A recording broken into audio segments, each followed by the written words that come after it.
देख रहे हैं अब तक news channel. Unique academy computer and coaching classes, जहां नर्सरी और जूनियर सीनियर केजी क्लासेस से लेकर 11वीं और 12वीं जमातों के लिए कोचिंग क्लासेस जारी हैं। यूनिक एकेडमी में ऑडियो और वीडियो स्क्रीन का इंतजाम भी किया गया है। 5वीं, 6ठी, 7वीं और 8वीं जमात की स्पेशल क्लासेस भी जारी हैं। उर्दू, इंग्लिश, मराठी और मैथ्स की बेसिक क्लासेस भी जारी हैं। लड़कियों के लिए बिल्कुल सेपरेट क्लासरूम। यूनिक एकेडमी में अपने बच्चों का एडमिशन करवाएं। हमारा पता याद रखिए, शहीद अब्दुल हमीद कुसुम्बा रोड, निहाल नगर पुलिस स्टेशन के सामने, मालेगांव। दोस्तों, स्वागत है आप सभी का अब तक न्यूज़ इंडिया पर। मैं जाबिर शाह। दोस्तों, जश्न यौम जमहूरिया के मौके पर आज पूरे देश में, पूरे भारत भर में जश्न का माहौल रहा। अलग अलग इलाकों में, मोहल्लों में, स्कूलों में, सरकारी दफ्तरों में, ऑफिसों में, सड़कों पर, सभी जगहों पर जश्न यौम जमहूरिया जोश व खरोश के साथ मनाया गया। तो वहीं नासिक ज़िला के कलेक्टर ऑफिस में भी आज रस्म परचम कसाई की गई, जहां पर गिरीश महाजन जो मंत्री है सरकार में, वो पहुंचे। वहीं उसी के साथ साथ नासिक ज़िला कलेक्टर भी वहां पर मौजूद रहे। सरकारी विभाग के सभी संबंधित अधिकारी, पुलिस डिपार्टमेंट के कर्मचारी, मंत्रिमंडल के मंत्री सभी इस झंडा बंधन के कार्यक्रम में मौजूद रहे। वहीं मालेगांव महानगर पालिका में भी मालेगांव प्रशासक व कमिश्नर रविंद्र जाधव के हाथों से झंडा फहराया गया। उसी के साथ झंडा फहराने के साथ साथ राष्ट्रगीत भी पढ़ा गया। राष्ट्रगीत के बाद मालेगांव महानगर पालिका विभाग के कर्मचारी व माननीय रविंद्र जाधव कमिश्नर व प्रशासक, इन्होंने मालेगांव शहर के ऐतिहासिक किले पर भी झंडा फहराया। वहां पर भी राष्ट्रगीत पढ़ा गया। उसी के साथ साथ मुदस्सिर नज़र प्री प्राइमरी स्कूल वो शहीदा हाई स्कूल में भी मालेगांव शहर आयशा नगर पुलिस स्टेशन के पीआई, इनके हाथों से राष्ट्रीय ध्वज फहराया गया। तिरंगा यहाँ पर भी लहराया गया। वहीं राष्ट्रगीत बच्चों ने भी पढ़ा और जोश व खरोश के साथ जश्न यौम जमहूरिया मनाया गया। राष्ट्रीय ध्वज फहराया जाना ये हमारा साल में 2 मरतबा का प्रोग्राम होता है, भारत सरकार का प्रोग्राम होता है, जिसमें 15 अगस्त जिस दिन हमें अंग्रेज़ों की ग़ुलामी से आज़ादी मिली थी और 26 जनवरी जिस दिन हमारे देश का संविधान लागू हुआ था, उसी संविधान पर जिस पे हमारा देश चलता है और जिस अधिकार की हम बात करते हैं, उसी अधिकार को आज यहाँ पर जश्न यौम जमहूरिया के नाम पर मनाया जाता है। तिरंगा फहराया जाता है वरिष्ठ अधिकारी व सामाजिक कार्यकर्ताओं के हाथों से। तो वहीं मालेगांव शहर की angel day English medium school में भी रंगारंग प्रोग्राम किए गए। यहाँ पर मेहमानों की एक बड़ी अक्सरियत मौजूद रही। मेहमानों की मौजूदगी में यहाँ पर अयान अली सर और साबिक standing committee chairman Salim Anwar, इनके हाथों से यहाँ पर भी झंडा फहराया गया, तिरंगा लहराया गया। वहीं राष्ट्रगीत पढ़ा गया और सभी बच्चों ने, पेरेंट्स ने और इस रंगारंग प्रोग्राम में आए हुए लोगों ने राष्ट्रीय ध्वज व तिरंगे को झंडे की सलामी पेश की और झंडे की सलामी के साथ साथ यहाँ पर रंगारंग प्रोग्रामों का इनकाद भी किया गया।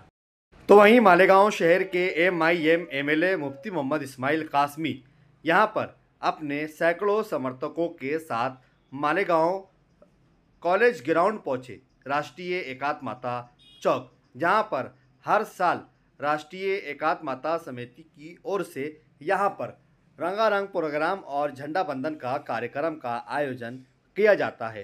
राष्ट्रीय एकात्मता समिति जो है, इसमें अध्यक्ष प्रांत साहिब होते हैं और इसमें MLA मौसूफ को मदऊ किया जाता है।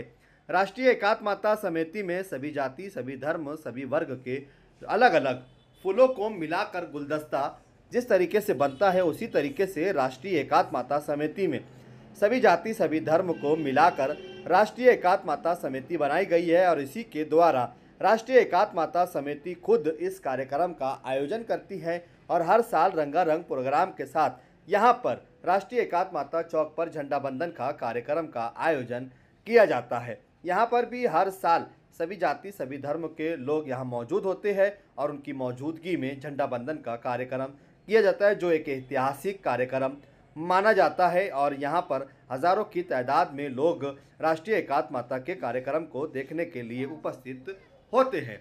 तो वहीं मालेगांव शहर शहीदों की यादगार व अशोक स्तंभ पर समाजवादी पार्टी के नेता मुस्तकीम डिग्निटी के हाथों से भी झंडा फहराया गया। झंडा फहराने के बाद राष्ट्रगीत पढ़ा गया और राष्ट्रगीत के बाद यहाँ पर एक रंगारंग जश्न का प्रोग्राम मुनक्किद होता है।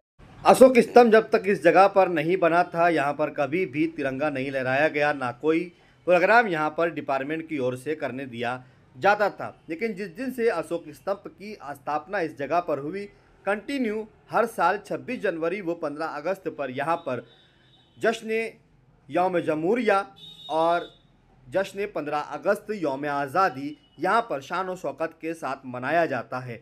यहाँ पर राष्ट्रीय ध्वज, राष्ट्रीय तिरंगा लहराया जाता है, झंडे की सलामी दी जाती है, राष्ट्रगीत होता है और उसके बाद फिर जश्न का एक माहौल यहाँ पर बनता है। यह वही मालेगांव शहर है जिस पर कभी रोंगानियाई मुसलमान और कभी बांग्लादेशी मुसलमान घुसपैठिया होने का इल्ज़ाम और आरोप भी लगता है। लेकिन ये मालेगांव शहर है देशभक्तों का, देश प्रेमियों का, भारत सरकार और अपने राष्ट्रीय ध्वज से किस तरह अपने वतन और अपने तिरंगे से प्यार करने वाले नौजवान, युवा और देशभक्त यहाँ बसते हैं, इसकी एक जीता जागता जिंदी मिसाल आपको देखने को मिलेंगी। ये वही इलाका है, ये वही शहर है जहाँ पर शहीदों ने इस धरती की आज़ादी के लिए, इस मातृभूमि के लिए अपनी जानों को निछावर किया, कुर्बान किया और आज उसी शहर पर इस तरीके के इल्ज़ाम लगते हैं, मन तो दुखता ही है। आइए मुस्तकीम डिग्निटी ने क्या कहा वो भी आपको सुनाते हैं। आज यौम जमहूरिया का 76वां यौम जमहूरिया रहा। आप सभी लोगों को बहुत बहुत मुबारक हो। 1947 में हमें आज़ादी मिली, मगर हमें हक इस कॉन्स्टिट्यूशन ने दिया 1950 में। आज पूरे 75 साल हो गए हैं। इस मुल्क में हमें दस्तूर ने वो सब हक दिया जो इस मुल्क की आज़ादी के लिए हमारे उल्मा, हमारे लीडरान और उस वक्त जिन लोगों ने आज़ादी की लड़ाई लड़ी और वो जो मुल्क चाहते थे वो मुल्क हमें इस कॉन्स्टिट्यूशन ने दिया। मगर आज ऐसे हालात पैदा किए जा रहे हैं मुल्क में, दस्तूर को कहीं न कहीं खत्म करने की कोशिश की जा रही है, संविधान को खत्म करने की कोशिश की जा रही है। जब ये मुल्क में माहौल नहीं था इस तरह का 2020 में, उस वक्त हमने कॉन्स्टिट्यूशन यहाँ पर और अशोक स्तंभ बनाया। हमारा उस वक्त भी मकसद यही था कि शहीदों की यादगार के पास एक वक्त ऐसा था कि 26 जनवरी और 15 अगस्त को यहाँ पर पुलिस डिपार्टमेंट और प्रशासन खड़े नहीं रहने दिया करते थे। मगर हम एक मकसद में तो कामयाब हुए कि आजादी के मतवालों की जगह पर हमने मेला लगाना शुरू किया और यही हमारी जीत है और यही दस्तूर ने हमें हक दिया है। बस सच बात यह है कि वो हक किस तरह से तुम्हें मिले इसकी कोशिश कौन कर सकता है। इस मुल्क में जिस तरह का डर और खौफ का माहौल बनाया जा रहा है, ऐसे वक्त में बहादुरी से, जुर्रतमंदी से लड़ने की जरूरत है। ये तुम्हारा ही शहर है मालेगांव, जिसे अब बांग्लादेशियों के नाम से बोला जा रहा है कि यहाँ बांग्लादेशी 4000 हैं, 1500 हैं, इतने हैं। कभी भी मालेगांव शहर मजहबी जरूर रहा, मगर मजहबी कट्टरपन इस शहर में नहीं रहा। मगर पिछले कुछ वक्त से इस शहर को मजहबी रंग दिया जा रहा है और ये उसका भुगतान है।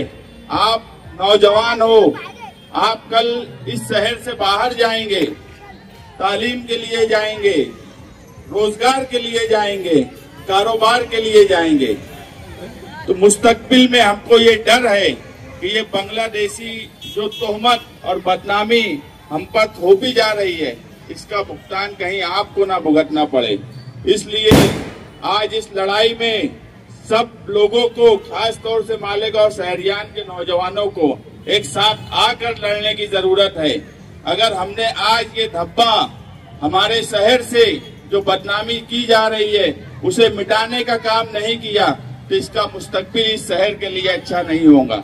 और दस्तूर ने जब हमें हक दिया है लड़ने का, भिड़ने का, अगर कोई हम पर बिला वजह इल्जाम लगा रहा है उससे लड़ने का, तो हमें लड़ना चाहिए, बहादुरी से लड़ना चाहिए, जुर्रतमंदी से लड़ना चाहिए। यही दस्तूर हमें कहता है और यही यौम जमहूरिया का पैगाम है।